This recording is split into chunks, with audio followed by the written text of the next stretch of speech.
Well, hi, Taylor. Welcome to the podcast. Hey, thanks for having me. It's such a treat to finally connect with you because I've been following you online for so long with what you like to share about your life and health and wellness.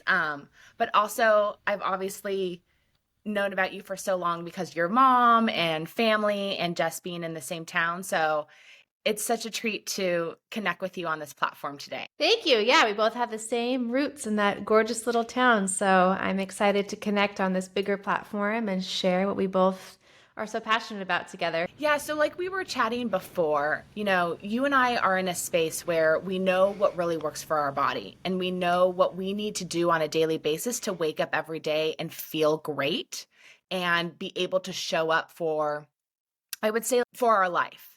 And we choose to live like what some people would consider like very healthy or very clean or very balanced. But we've just found what really works for us. And I would love to learn more about how you navigate relationships in your family and life with your kids when you have figured out a lifestyle that works for you, but like not everyone is necessarily in that same space. Yeah, it's challenging. We were speaking a little bit before we started recording. I deal with it in my own home, my husband, my kids, constantly reminding them that food is medicine. Food is literal information when you put it in your body for how your body is going to feel that day and the next day and for years to come. That's the one thing you can really control. And I don't try to be controlling about it or quote unquote crazy about it. But once you start to eat that way to support your health,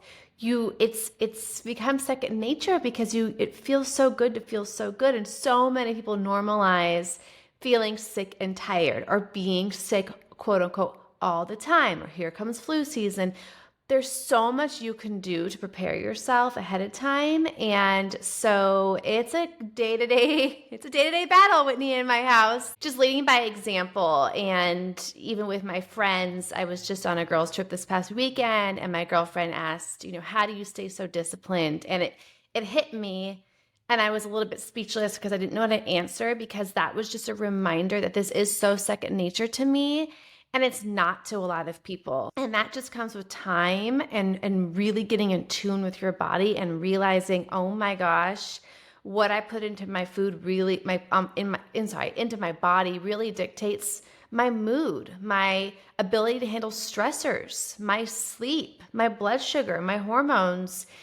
And once you get in the groove of that and you have like a little slip up or whatever, you get so sensitive to, oh my gosh, I don't feel great. And I did that to myself. And then that doesn't feel very good knowing you knowingly did that. So sticking up for yourself, and that starts on your plate, really make prioritizing that. And it really helps you handle, I have 3 little kids. So I don't get to go to the spa or lay on the beach or sit by the pool or hike or do all these, amazing alone time things. But if I can make sure that my plate is really well balanced, then I am setting myself up for handling them so much better. So it's kind of a win-win. So, how does somebody manage when kids and food get involved? So, that's one thing that I hear a lot of people having challenges with, right? Is you give your kids healthy whole foods. It's easy for you to identify snacks that are void of any nutritional value or simply what I call life force energy, right?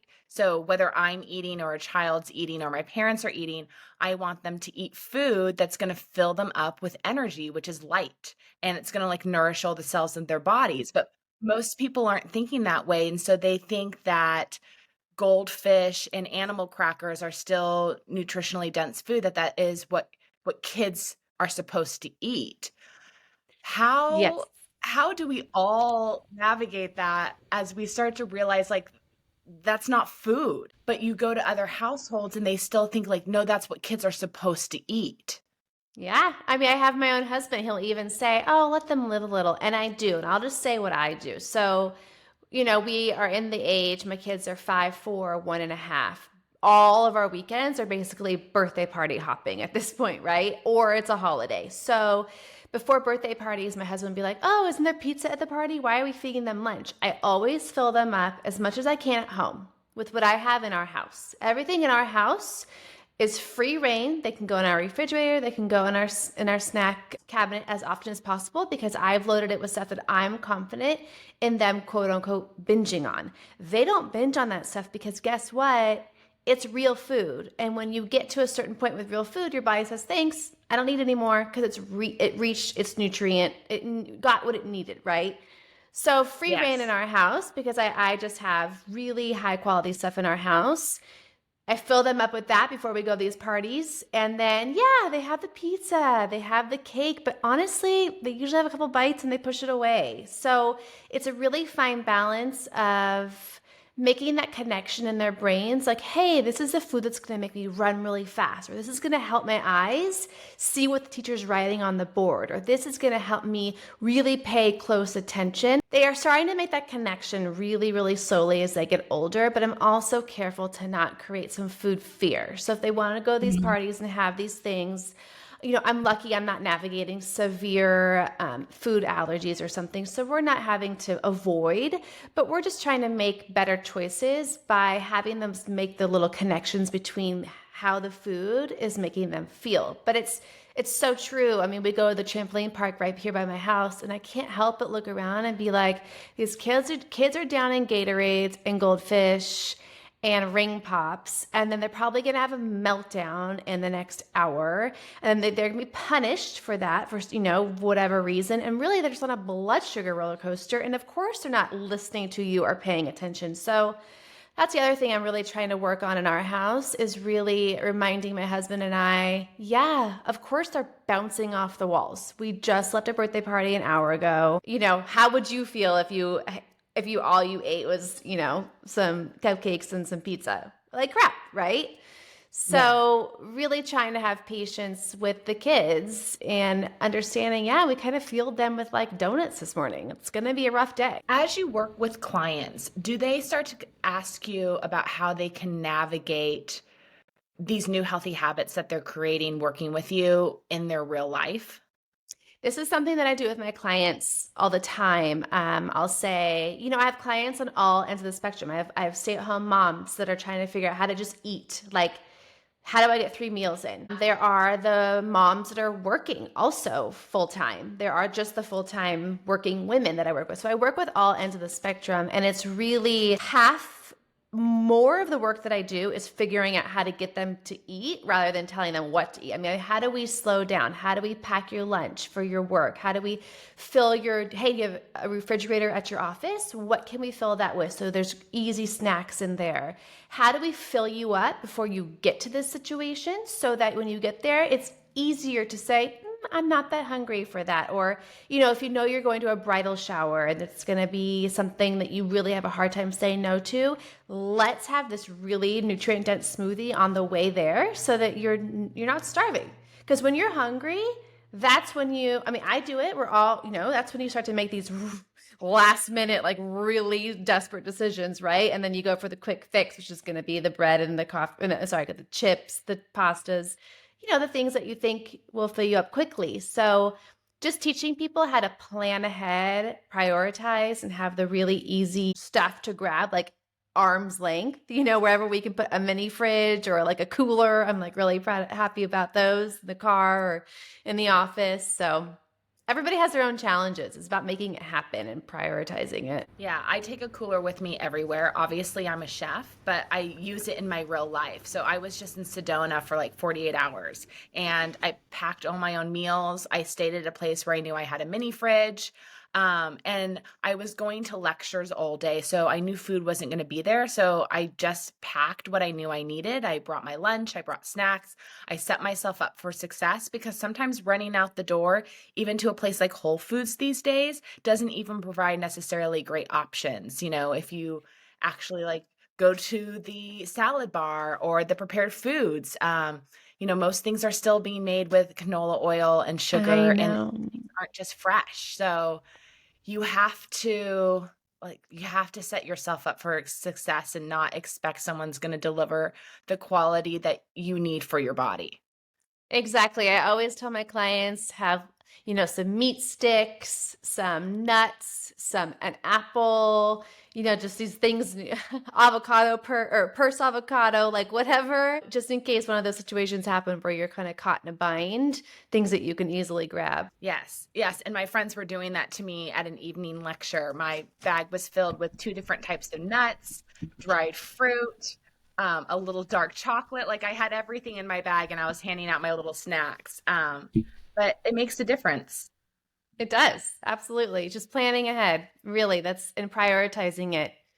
It's and a lot of times I'm just teaching them how to reorganize I'm literally looking at their day and saying you're spending 10 minutes scrolling Instagram here, or even with a lot of my clients, I'm like, if you are working out but you didn't have time to prep that day for meals, we got to cut the workout. Like, it really has to, and that's a tough pill for them to swallow, but they have to have their food in line before they can work out, because if you work out and you're not eating correctly, it can actually become more of a stressful event on your body, and you're more depleted.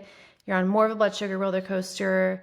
You're not refilling in those nutrients or the calories that you've depleted through the workout, and you're kind of setting yourself backwards. So if it's between working out and making sure you have 3 nutrient dense meals that day and maybe a snack or two, you got to prep that food. That food's got to be ready. So when do you like to prep your food? How do you break down your week for your days where you plan ahead? So it definitely varies. I look at the week we have coming up, what events, what practices, what games, what nights do we have things that maybe we're going to be out. Sunday, I do a big prep. I love to have like a couple of ground meats on hand. Those are just really easy for my kids and I to throw in tacos or salads. You can really make a variation of stuff there. So Sunday is a big prep. I like to have like a big soup, just because I can eat the same thing for 5 days. If it's nutrient dense and healthy and clean and homemade, I'm like, I will eat this until it's gone, especially because cooking with a family is hard. So if it means I don't have to cook, I'm eating leftovers. But so meal prepping on Sunday, usually a couple of meats and like a soup or something to have. And the other thing that I do is I will cook a couple of times during the week for dinners, but I triple that up. So if I make steak, I'm making like 6 pieces of steak, and we're going to have that for lunch the next day. My kids are going to get some inside their lunch boxes. Really, it's whenever I get the chance to cook, it's a lot at the same time. Smart move. That's the way it should be done. And I mean, that's the way that I do it for myself. Okay. Yeah. So if I'm going to cook myself a chicken breast, well, then I'm going to cook 4 because now I Yeah. have salads done for the week. Yeah. If I'm going to put in the energy to do one item, I might as well do multiple. And so then it's there in the fridge. So I'm a big on ground meats as well, whether it's lamb, bison, beef, like venison, and then adding in organ meats into that ground meat or buying it pre-mixed in. But if I'm going to I never buy like 1 pound of ground beef. I always buy 2 because I make more meatballs that way. Today, when we're done recording, I'm going to make myself a paleo bison chili with bone broth. And I bought 2 pounds of bison because if I make that chili once, I'm going to have 5 meals from it throughout the week. And it's filled with liquid and bone broth. And it's going to warm me, but it's also going to make me full with all those extra vegetables, all that extra liquid. And then it's like you make it once, you just put the pot in the fridge. Easy peasy, works for lunch or dinner. But none of us can necessarily make 3 meals from scratch a day, every day. Like that's just exhausting. Well, and So it's not economical. That doesn't really make sense either. yeah, so we all have to learn to plan ahead. And it's funny that this is such, I think, a common conversation now is like, how are you fueling yourself? How are you meal prepping for yourself?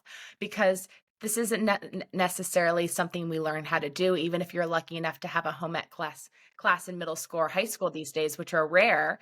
They're not necessarily going to teach you how to cook for yourself as an adult. So these are one of the life skills that we all have to go back and learn. And I think I agree. I agree. many people try to outsource it by doing food delivery systems or hoping they can go to Trader Joe's or Whole Foods or Erewhon and they can just stack up on a bunch of pre-made meals. But until you learn to nourish yourself, you can't outsource it. You have to learn to do it yourself. And then I feel like you can get to a place where you can outsource it. I agree. I agree. And even, I mean, I hate to throw Trader Joe's under the bus, but You turn those packaging over. First of all, the Never. quality of the meats are just like, and then there's always some sort of canola oil in there. And then I can't stand all their plastic packaging. I think it's a nice start, but no, I mean, just 2 nights ago, I made this. I mean, it doesn't have to be complicated. I made steaks, sweet potatoes, and I had romaine lettuce with some olive oil on it. Like just as simple as can be. And that, sometimes stews or these casseroles or things sound complicated to my clients. I say, okay, literally just pick a meat, just pick like a Japanese purples, whatever those sweet potatoes are, and something colorful, and batch cook those and call it a day. But Never. the thing that I do hit a roadblock with is not everybody's where, like I said, I can eat the same thing for 5 days in a row if I know it's whole food based and I've made it and it's clean.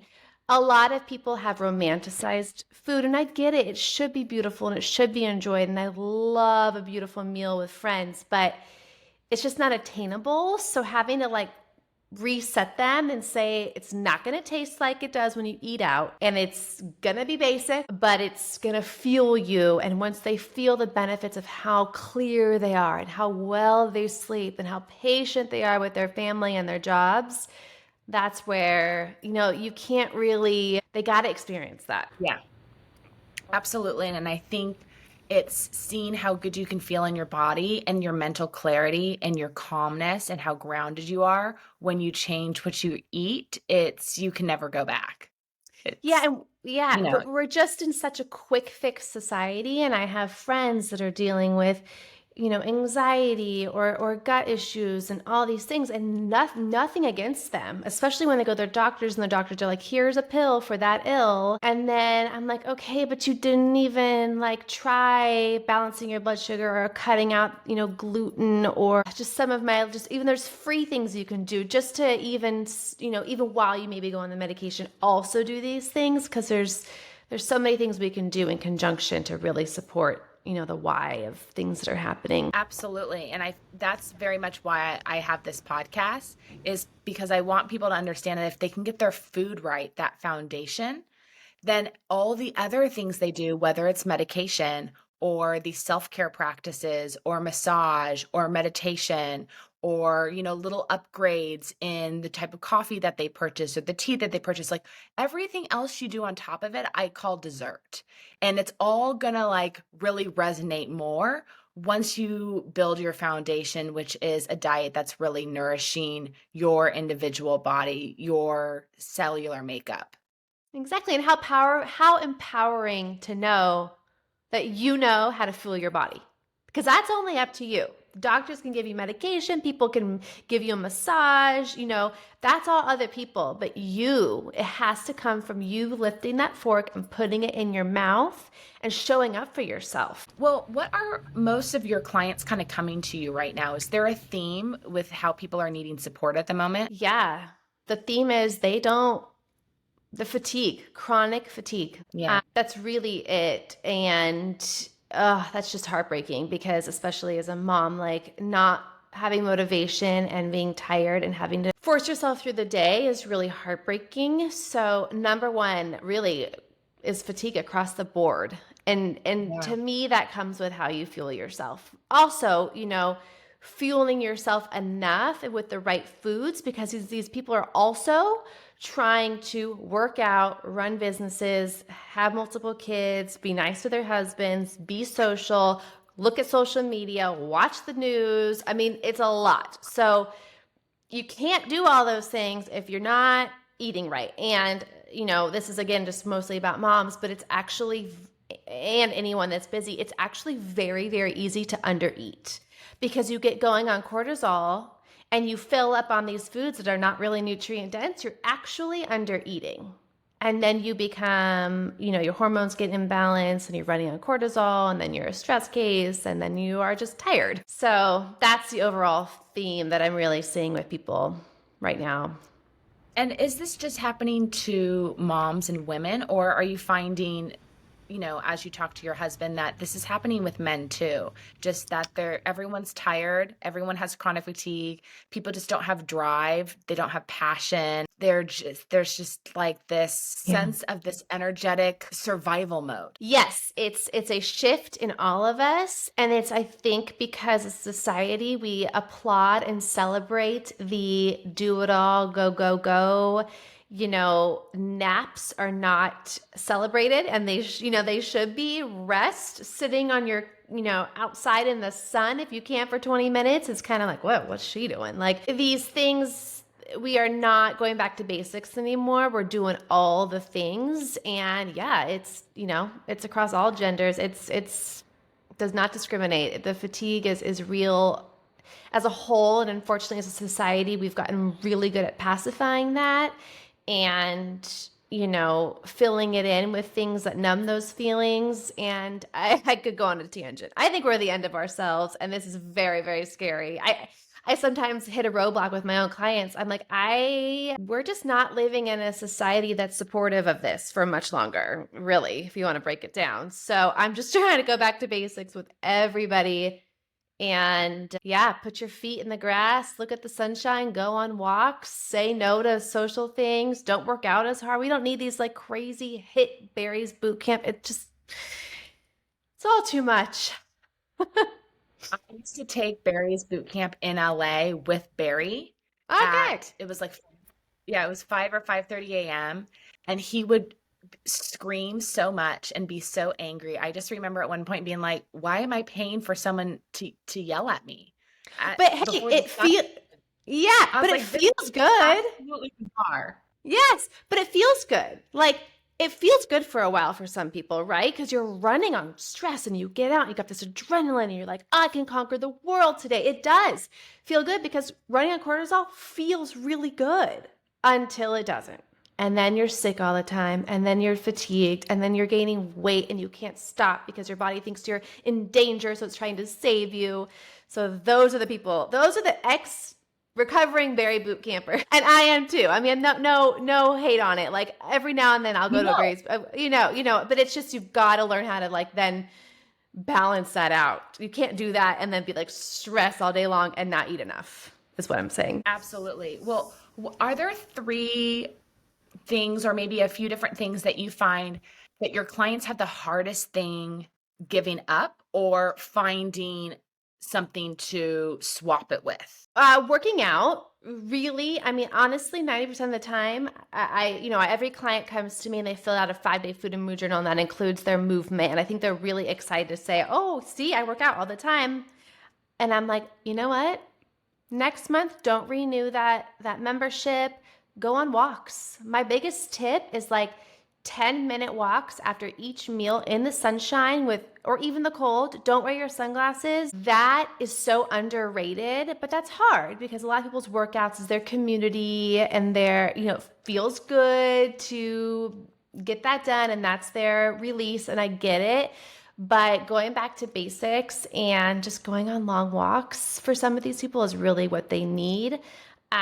Getting into weight work, and it doesn't have to be anything crazy, CrossFit or bodybuilding, but even body weight, just getting sore just like once or twice a week, teaching women that we need that. And sometimes the scale goes up a little bit when you build muscle, God forbid, but that's actually a really great thing. That's your metabolic rate. That's how you handle your blood sugar. Reteaching that is a little bit difficult for me sometimes with clients. Got it. So it actually doesn't necessarily have to do with food, but it has to do with other lifestyle practices.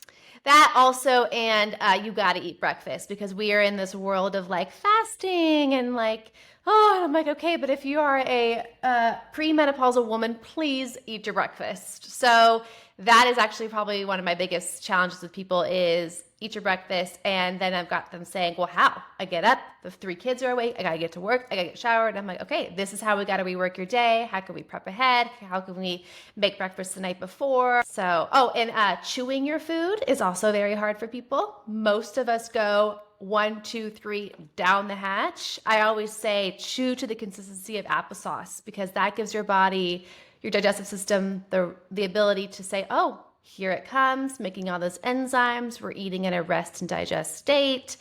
Most of us shove that down way too quick. And of course, we're going to be gassy and bloaty and not absorb our nutrients. So chewing, walking, and yeah, those are some big And tips. sunshine.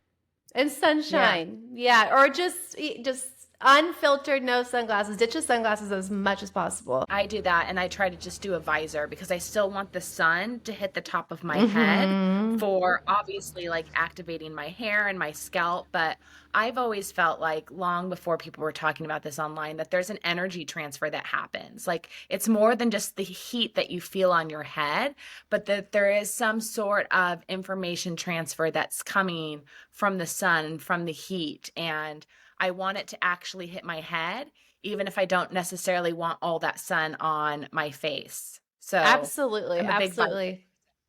Absolutely. And if you watch animals like cats or dogs, they find like the little sliver in the house of sun, or they'll sneak out the door just to find the little bit patch of sun outside. They're so brilliant. And why we try to overcomplicate this is I could go off on that sun, damn it, that whole tangent too. But yeah, I You think can as go off on any tangent with me.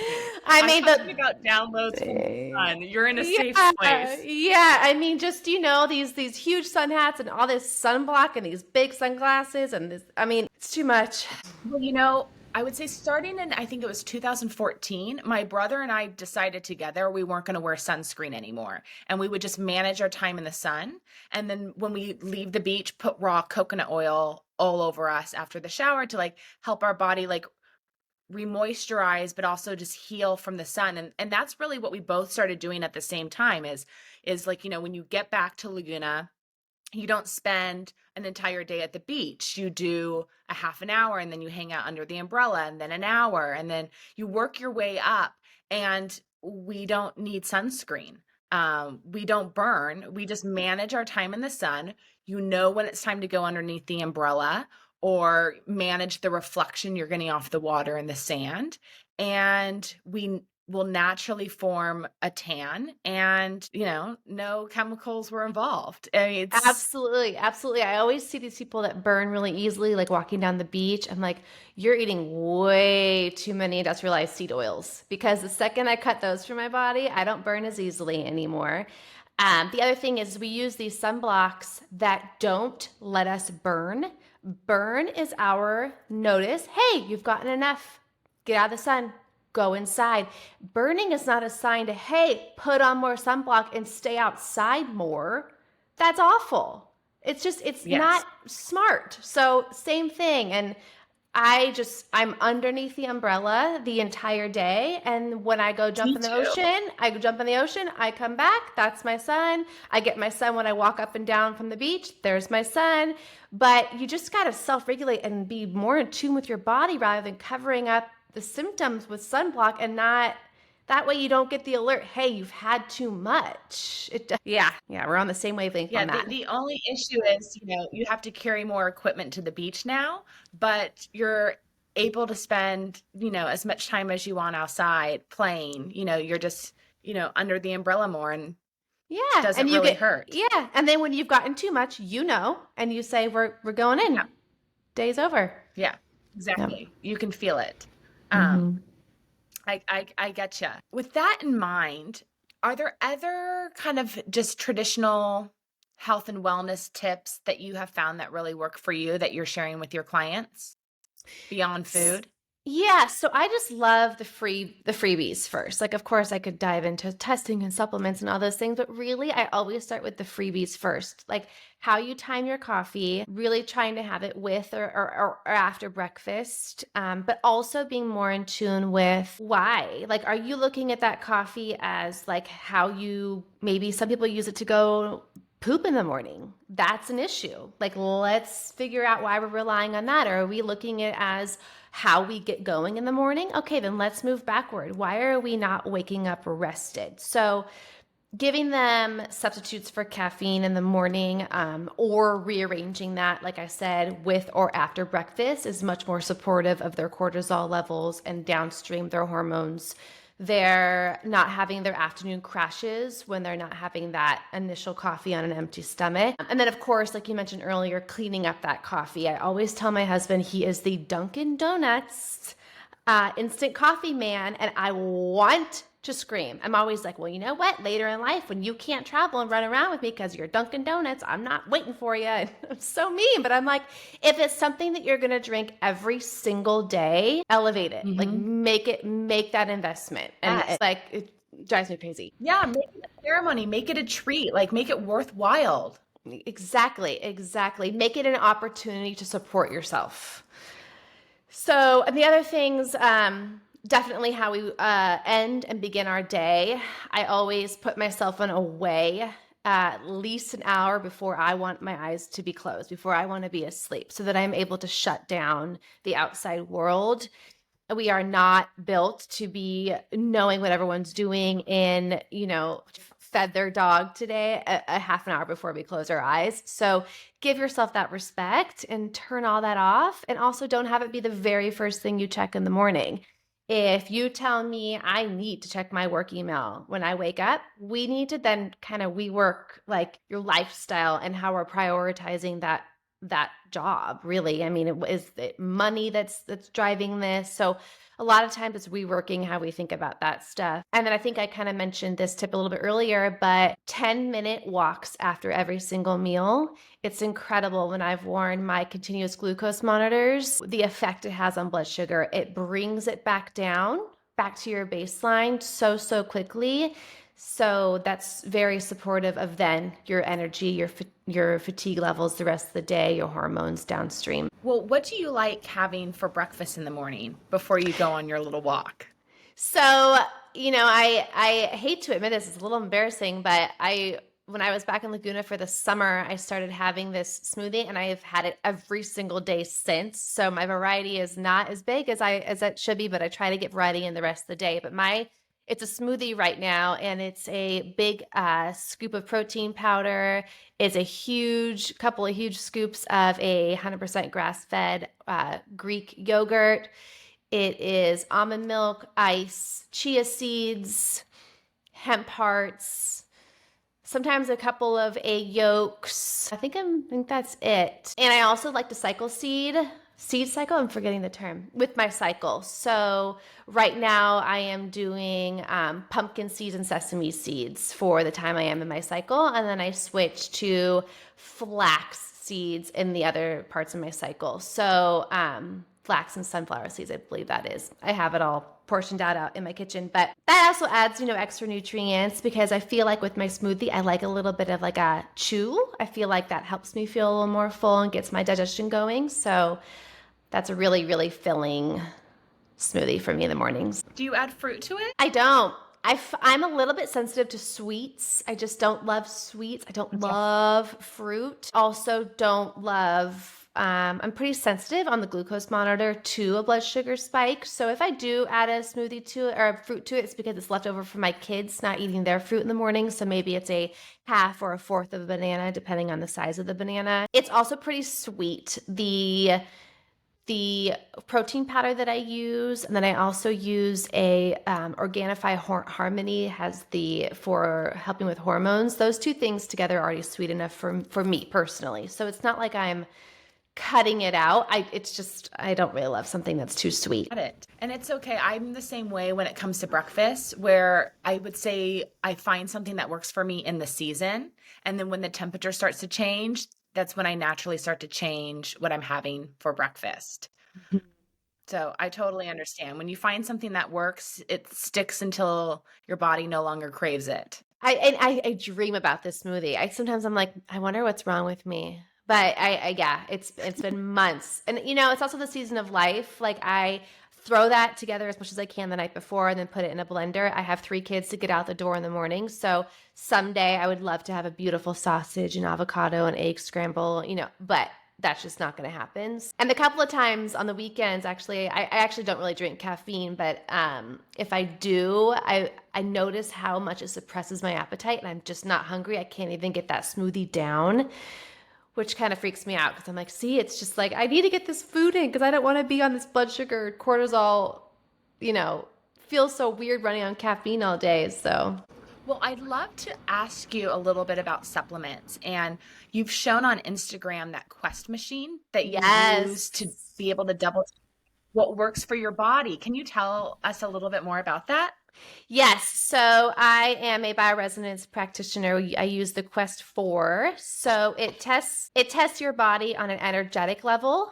All of us run on vibrations and energies. It's the foundation, even below our cells. So it is the blueprint for how our bodies work. And everything that we come in contact with has like a fingerprint, which is the frequency. So I am able with this machine to test and know what your body is prioritizing in what it needs to reach balance. So clients come to me with digestion issues, constipation, Crohn's, or maybe they're coming to me with anxiety or fatigue, and they've tried all the things, and it's because they're not doing what their body is actually needing, because we're all layers, or like an onion, right? Healing is like an onion. So this tells us what the first layer is that needs to be addressed. Sometimes it's emotional, sometimes it's a parasite, sometimes it's toxins, sometimes it's food. So this really lets us know at an energetic level what the body is asking for. So the other cool thing that I do with this is I can also ask the body, hey, does this certain supplement resonate with this client or with myself? And it's actually really a nice tool to have at home because,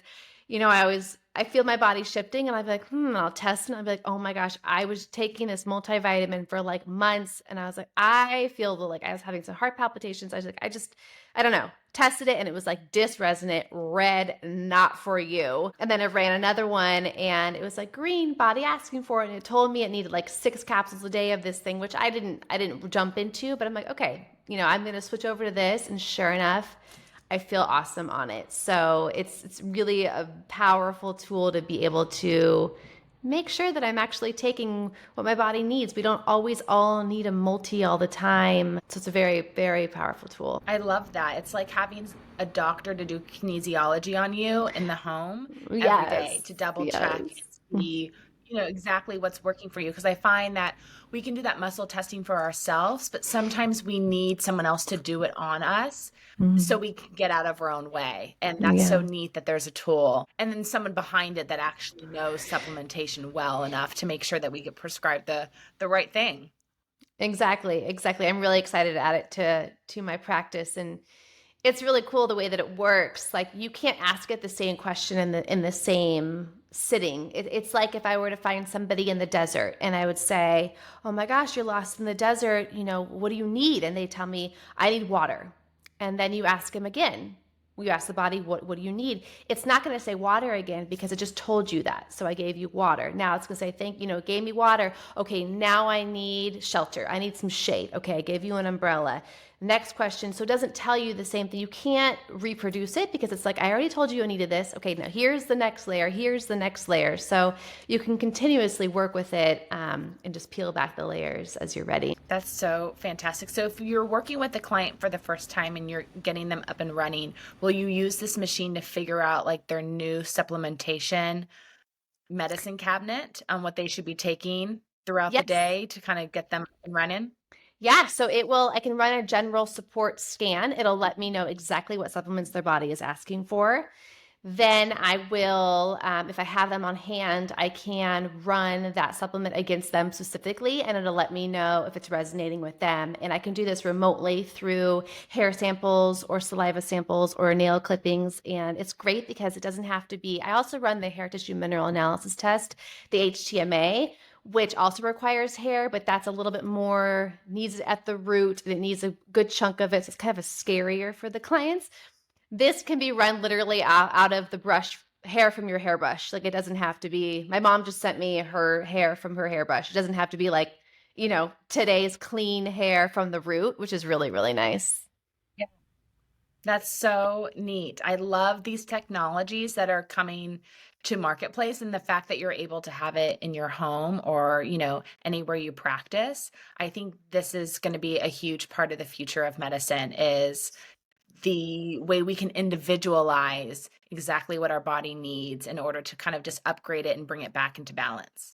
I hope so. I hope so. I know the energy is at the foundation of it all, and it's been so woo woo for Yeah. so long, but something has to change and it's shifting. And I think it's going to be the information of the future. And the hard part is, though, You can't patent energy. You can't. What's the FDA going to do with energy medicine? So I don't know. It'll be interesting to watch. But Yeah. I hope, I hope as my kids have kids that it'll become more the norm, because I believe that it is the root to so many people's problems and why some people hit roadblocks, because it's so hard to quantify right now. It is, and help people understand. And like I mentioned, I was literally just in Sedona a few days ago at a conference, and it was all about the different frequency and healing energies, and just example after example after example of the amazing things that you can do just to bring the body back to life by filling it up with energy, whether it's a healer working remotely with somebody or you're using an actual device that can measure, what's out of balance in your body and bring it back into balance and fill you up with light. But we still have a ways to go, because most people still prefer a diagnosis and a name, and then they want to ruminate on that name or use that name to kind of make them stand out or separate themselves or use it as an excuse. It's very interesting. So Well, that's the definitely, ego. That's the ego work. That's the victimhood. That's us being really comfortable with a label because now we have a reason, and that's human nature. yeah. That's just, yeah, that takes a lot of work also to realize all of that. I actually can run a scan that says, I forget what the name of the scan is. It's barriers to healing. And it will come up and tell Yeah, me the person is not ready to fix this. that's very cool. And that is an interesting conversation to have with a client, let me tell you. Yeah. But I mean, that's like the type of machine that I would love, is like, tell me what my limiting beliefs are so I can blow them out of the water. Yep. It tells you exactly the words of affirmations that your body needs right now, what your limiting beliefs are, which complementary therapies you would benefit from right now. I ran it on my best girlfriend when we were gone last weekend, and it told me twice in two different scans, you need emotional therapy. And I was like, you need to just go to some talk therapy and get some stuff off your chest. Yeah. It's an interesting tool, and I'm excited to add it. And I feel like I'm just going to kind of run with it, because I have so many clients that are coming to me with candida overgrowth or all these things. I'm like, that's really not your problem. Like, it's there for a reason. The body is so smart. It's protecting you from something. So That is so neat, Taylor. Well, where can people connect with you and start working with you so they can get access to these tools? yeah, so my Instagram is where you can find me most easily. It's at Taylor Cole. That's Cole. And my website is www. Is there anything that you would like people to know so they can be prepared when they consider a reach out to work with you, what the process is going to be like? Yeah, the only thing they have to know really is there's a free discovery call so that we can just chat. I can offer you or explain to you my process, but also listen about your journey, what you're looking for, your concerns, and we can decide together if it's a fit. And then after that, I do offer quite a few different packages, because everyone that comes to me is unique. What they've done before me is unique. So I can really tailor a package for you, and we can get running based off of what you need. I love it. Well, Taylor, can you leave our guests with maybe just like one last health or wellness tip that they can consider adding into their life to just improve their overall well-being? Oh my goodness, putting me on the spot. What is number one? Yes, I mean, and I'm sure they've heard this from everyone, but balancing blood sugar is really life-changing, and that starts with having a protein in every single meal. And I'm going to add another one in there. If it comes from a bottle, bag, or box, it's likely not whole and supportive of you and your emotions and your health. Thank you so much. I so Yeah. appreciate everything that you shared today, Yeah. and keep in touch. Yeah, will do. Yeah. Thank you.